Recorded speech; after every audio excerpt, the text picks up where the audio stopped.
ਕਾਰੋਬਾਰ ਸੀ ਇਹਨਾਂ ਦਾ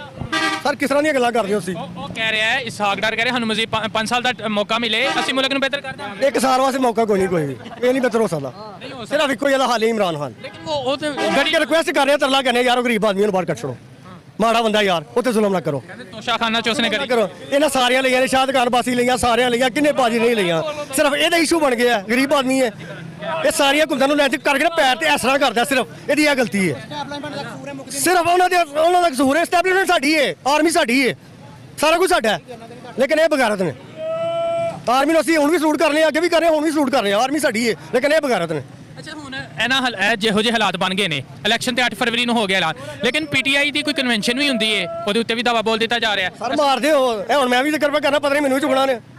ਸਰ ਮਾਰ ਪੈਂਦੀ ਜੇ ਕੀ ਪੇ ਕਰਦੇ ਹੋ ਲਾ ਲਿਓ ਇਨਸ਼ਾਅੱਲਾ ਚੁੱਕ ਲੈਣਗੇ ਤਾਂ ਕੀ ਆਖਰ ਆ ਜਾਏਗੀ ਮੌਤ